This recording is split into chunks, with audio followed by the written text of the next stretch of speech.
ত্রয়োদশ জাতীয় সংসদ নির্বাচন ও গণভোটের তফসিল ঘোষণা হবে বৃহস্পতিবার সন্ধ্যা ৬টায়।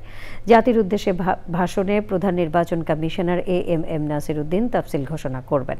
নির্বাচন কমিশন সচিব বলেছেন, ইসির গ্যাজেট অনুযায়ী ৩০০ আসনের তফসিল ঘোষণা করা হবে। তবে সংসদীয় আসনের সীমানা সংক্রান্ত বিষয়ে কোর্টের রায়ের কপি হাতে পেলে করণীয় নির্ধারণ হবে। নাজিব বেগ জানাচ্ছেন। প্রথমবারের মতো একসাথে জাতীয় সংসদ নির্বাচন ও গণভোট আয়োজন করতে যাচ্ছে নির্বাচন কমিশন। ভোটের প্রস্তুতি ও তফসিল সম্পর্কে জানাতে বুধবার রাষ্ট্রপতি মোহাম্মদ শাহাবুদ্দিনের সঙ্গে সাক্ষাৎ করে নাসির উদ্দিন কমিশন। বিকাল ৪টার কিছু আগে নির্বাচন ভবনে তফসিলের ভাষণ রেকর্ড করেন প্রধান নির্বাচন কমিশনার। পরে নির্বাচন কমিশন সচিব কথা বলেন তফসিল ইস্যুতে। আগামীকাল সন্ধ্যা ৬টার সময় তফসিল ঘোষণা করা হবে। মাননীয় প্রধান নির্বাচন কমিশনার জাতির উদ্দেশ্যে ভাষণ দেবেন, এখানে তফসিল ঘোষণা করে দেবেন। সংসদীয় আসনের সীমানা নিয়ে উচ্চ আদালতের রায়ের বিষয়েও ইসির অবস্থান তুলে ধরেন তিনি।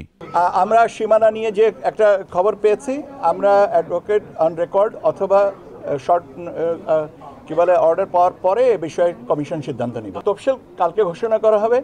এখন পর্যন্ত সিদ্ধান্ত হচ্ছে ৩০০ আসনে, কারণ আমরা এখনো পর্যন্ত তো কোর্টের কোনো অর্ডার পাইনি। অর্ডার পাওয়ার পরে যদি সংশোধন লাগে সেটাও সেভাবে করা যাবে।